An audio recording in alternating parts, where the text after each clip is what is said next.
बाबा साहब डॉक्टर भीमराव अंबेडकर जी की जयंती के अवसर पर समण संघ द्वारा अंबेडकर सर्किल अलवर पर यह कार्यक्रम किया जा रहा है, जिसमें सभी लोग एक साथ बैठे हैं। बिना पद प्रतिष्ठा मंच माला के सभी लोग समान रूप से बैठे हुए हैं।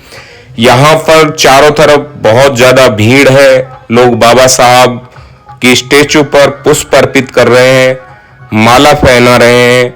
इधर समण संघ के पंडाल में ये आप देख रहे हो, बाबा साहब से जुड़ी हुई चित्र प्रदर्शनी लगाई गई है, जिसमें बाबा साहब के जीवन में घटित घटनाओं को फोटो के द्वारा, चित्रों के द्वारा बताया गया है। ये पूरा जीवन वृत्तांत यहाँ चित्रों के माध्यम से चित्र प्रदर्शनी में दिखाया गया है। इस तरह ये समण संघ का आयोजन यहाँ समता की बात करते हुए बिना पद प्रतिष्ठा मंच माला के सभी लोग इकट्ठा हुए हैं। ये बाबा साहब की जयंती 14 अप्रैल 2024 को यहाँ समण संघ द्वारा सभी समणों द्वारा मनाई जा रही है और सभी लोग बड़ी खुशी से बैठे हैं। अभी पूजा वंदना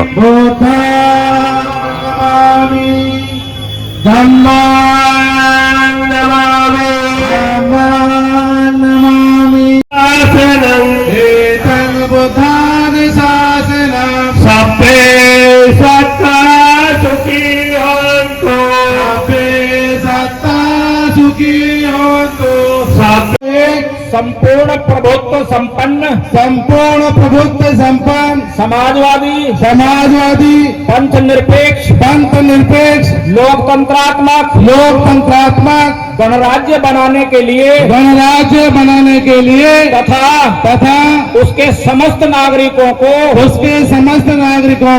सामाजिक आर्थिक और राजनीतिक न्याय विचार अभिव्यक्ति विश्वास धर्म और उपासना की स्वतंत्रता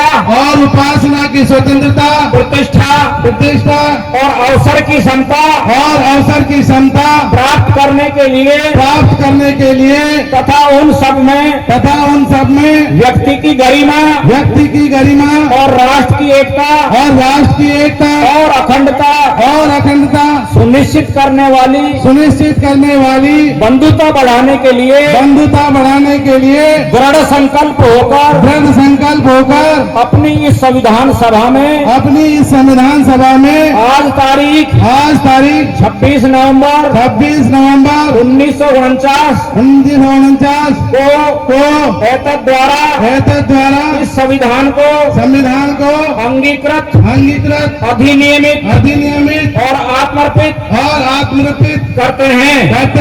जय संविधान, जय बाबा साहब, जय भारत। Thank you. बाबा साहब हमारे तो मेरा संविधान तभी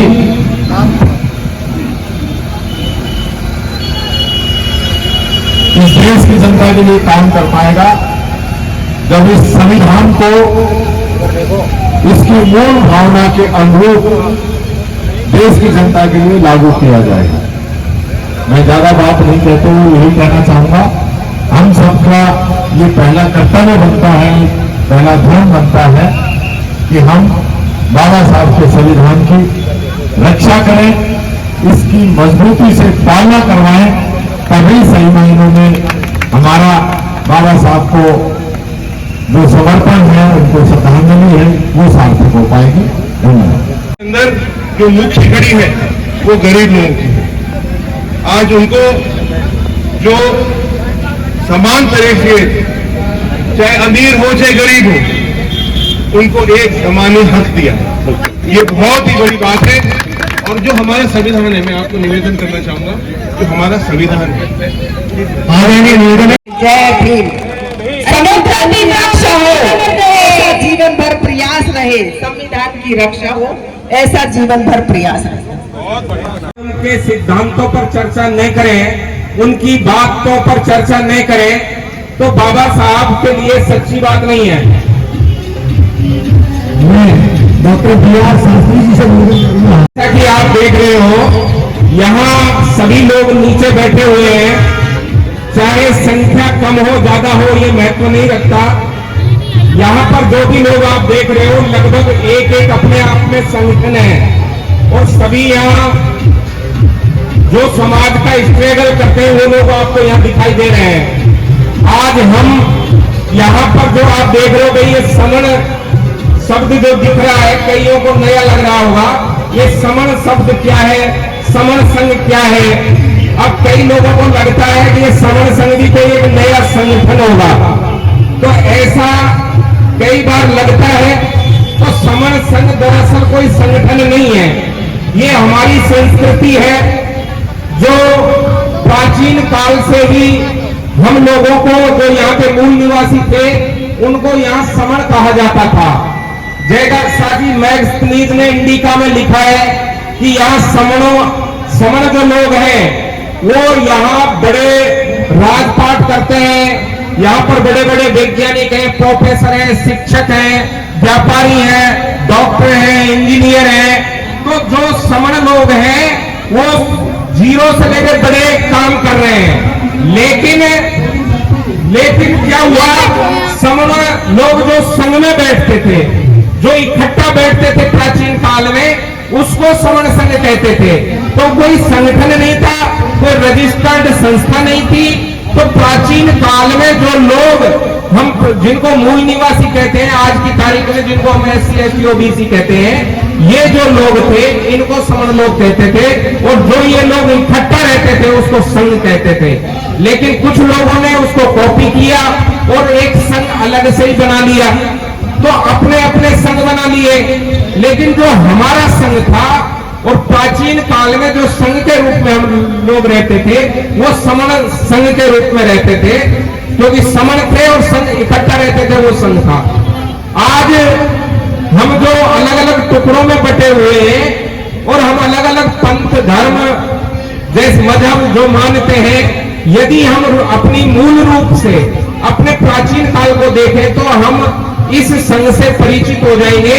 और ये एक ऐसी चीज है जिसके लिए हम इकट्ठा हो सकते हैं, क्योंकि यदि हम कहें कि मेरा संगठन बड़ा है, मेरा संगठन बड़ा है, तो सभी के संगठन अपने अपने हैं, अपना महत्व रखते हैं। लेकिन यदि कहीं हम सभी संघों को इकट्ठा करें, सभी संगठनों को इकट्ठा करें, तो हम किस नाम से इकट्ठा हों। तो उसके लिए हमारे जो सीनियर लोग हैं उन्होंने देखा कि हम पहले भी प्राचीन काल में समण थे, तो हम क्यों न समणों के रूप में हमारी पहचान हो और हम संघ के रूप में इकट्ठा हो।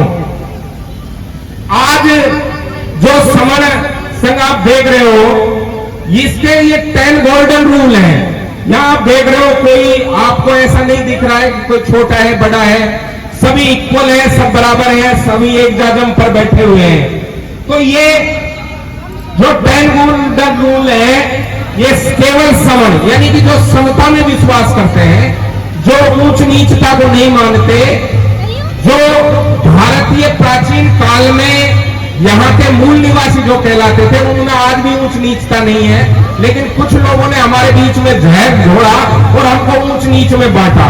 तो इसका पहला सिद्धांत है कि केवल समण लोग होंगे, समण लोग इसके सदस्य होंगे। दूसरा है चंदा कभी नहीं, जैसे रसीद वगैरह काट के बोलते हैं बहुत सारे लोग अपना अपना काम करने के लिए, तो यहाँ कभी कोई किसी से चंदा नहीं लिया जाता। जाति का अभ्यास नहीं है, कौन किस जाति का बैठा हुआ है, ये जाति से किसी की पहचान नहीं होगी, ये संघ का नियम है। केवल संघवाद, हम केवल संघ के लिए इकट्ठा होंगे, किसी संगठन के लिए इकट्ठा नहीं होंगे। पद प्रतिष्ठा मंच माला कोई नहीं होगा, हम सभी बराबर होंगे। इसका कोई रजिस्ट्रेशन नहीं होगा, क्योंकि रजिस्टर्ड होता है किसी प्लॉट का होता है, किसी खेत का होता है, जमीन का होता है, जो किसी का मालिक होता है उसका रजिस्ट्रेशन होता है। तो यह संघ है, संघ का कभी रजिस्ट्रेशन नहीं होता। संघाधिदेश सबसे ऊपर, जो संघ मिलकर के जो फैसला करेगा वो सभी को मान्य होगा। संघ राजनीति में कभी नहीं जाएगा, संघ कभी राजनीति में नहीं जाता, न पहले गया है न वर्तमान में कोई भी संघ जाता है, क्योंकि संघ संघ होता है। और यहाँ पर जो संघ में लोग होते हैं वो राजनीति कर सकते हैं, लेकिन जो संघ है, संघ कभी राजनीति में नहीं जाएगा। संघ घातक की संघ में जो संघ को तोड़ने का काम करेगा, हमको बांटने का काम करेगा, वो हम संघ में शामिल नहीं करेंगे, संघ घातक की संघ हुआ। और ये जो 9 नियम है, ये संघ का आधार है, ये कभी बदले नहीं जाएंगे। इस नियमों के आधार पर ये संघ काम कर रहा है। तो जो भी साथी जूम मीटिंग पे इस पे एड्रेस दे रखा है, रोजाना मीटिंग होती है, ये जोड़ने के लिए कि हम लोग इकट्ठा हो जाएंगे तो हम वापिस, क्योंकि इस देश पे पहले भी समन लोगों को राज था, व्यापारी ये थे, डॉक्टर, इंजीनियर, शिक्षक, सब कुछ ये थे। आज हम छिन्न भिन्न हो गए। तो यदि हम इकट्ठा हो जाएंगे तो हमारी पुरानी जो श्रमण परंपरा थी, जिसका नाम बदल के लोगों ने श्रमण कहा। श्रमण का अर्थ होता है कि श्रम करने वाला, जबकि हम यहाँ राजा भी थे, हम व्यापारी भी थे, हम पैदा करने वाले भी थे, खाने वाले भी थे, लेकिन उनको केवल श्रमण कर यानी कि श्रम करने वाला बता दिया। ये हमको एक बांटने वाली बात थी। तो हम शासक भी हमें, सेनापति भी हम थे। तो हम हमारी प्राचीन सभ्यता को पहचाने, प्राचीन संस्कृति को पहचाने, उसके लिए हमको संघ से जुड़ना चाहिए और संघ के रूप में ही हम इकट्ठा हो सकते हैं। मैं इतना ही कहकर अपनी वाणी को विराम देता हूँ। जय भीम, नमो बुद्धाय, संघ नमामि, संघ नमामि, संघ नमामि। क्योंकि हम बौद्ध लोग जो संघ को नमन करते हैं, तो संघ कौन सा है? जो हम बैठे हुए हैं यही संघ है, इसी को नमन करते हैं। अब हम कर तो लेते हैं संघ को नमन, लेकिन पता ही नहीं है संघ कहाँ है। तो हम अपना संघ को मजबूत करें। इसी के साथ जय भीम, नमो बुद्धाय। आइडियोलॉजी के पर क्या करना है और कैसे विचारधारा को लेकर बाबा साहब भीमराव अम्बेडकर के विचारों को आगे बढ़ाना है, इसके लिए पढ़ना जरूरी है।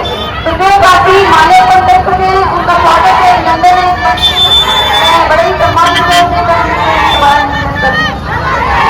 धन्यवाद सरिता मैडम।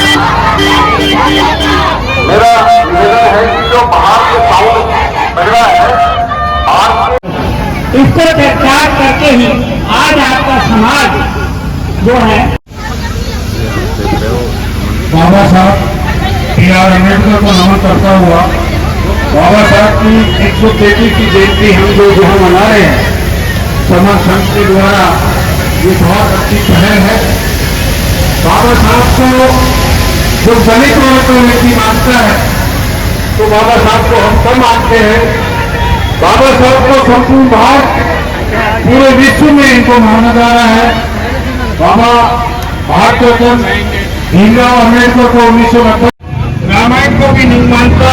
रामायण में लिखा है गौ, शूद्र, पशु, नारी सब कारण के अधिकारी, ये रामायण में लिखा है। मैं रामायण का भी विरोध करता हूँ। बाबा साहब को अमेरिका में बहुत सिंबल ऑफ नॉलेज और आज के दिन विश्व शिक्षक दिवस के रूप में अमेरिका ने प्रस्तावित किया है। मैं मानता हूं यदि हम लोग भी बाबा साहब की शिक्षाओं पर चले तो बहुत अच्छा हमारे समाज को मिलेगा। मैं देख रहा हूं अलवर में बहुत सारे जो लोग हैं, आज देखिए कितनी भीड़ और बाहर कितना शोर शराबा हो रहा है। बाबा साहब के जश्न में, बाबा साहब का त्योहार के रूप में मनाया जा रहा है। मैं सभी उस शख्सियत के बारे में आपसे 2-4 बातें शेयर करूंगा।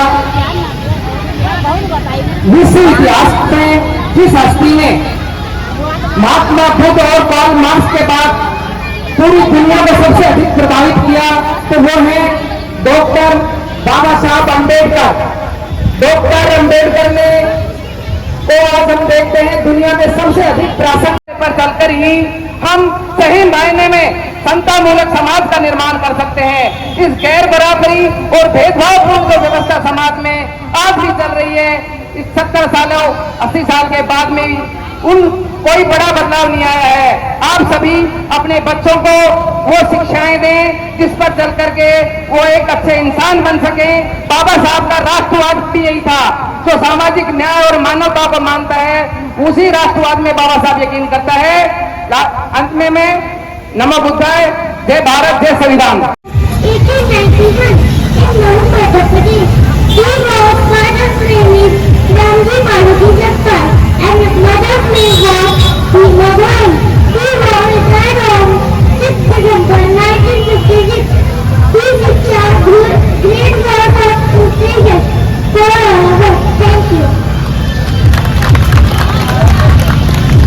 ये जो सड़ी गली व्यवस्था है, जो ये गैर बराबरी की व्यवस्था है, जो ये असमानता की व्यवस्था है, इसको आप छोड़ करके समता मूलक समाज की स्थापना करते हुए ऐसी व्यवस्था के अंदर आ जाए जो बराबरी की व्यवस्था है, तो आप मान सम्मान आपको मिलेगा।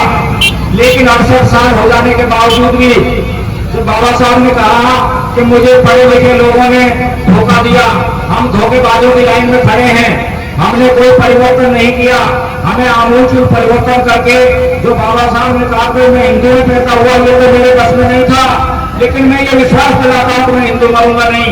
और उन्होंने अपने जीते जी संघ में शामिल हो गए। संघ में शामिल होने के बाद एक कोई उनकी नदी के जल बंटवारे पे कोई बात थी, जैसे आज भी होती है दो राज्यों के बीच में, ऐसे जो पड़ोसी राज्य थे उनके बीच में जो आपस में मतभेद थे जल के बंटवारे को लेके, तो वो तो उनका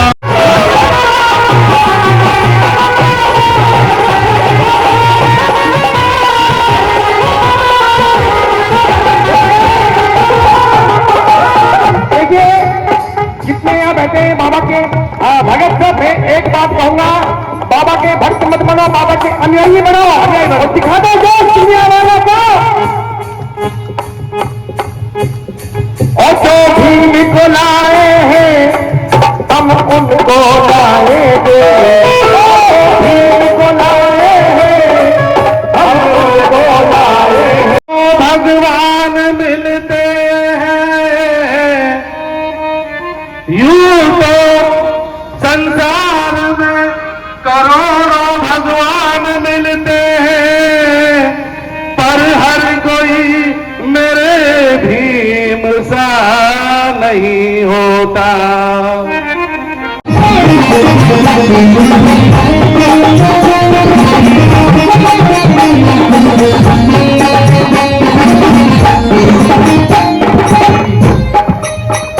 ये पापी दुष्टाचारी तुमको पाएंगे, संसार के मार्ग पर कांटे से मारेंगे।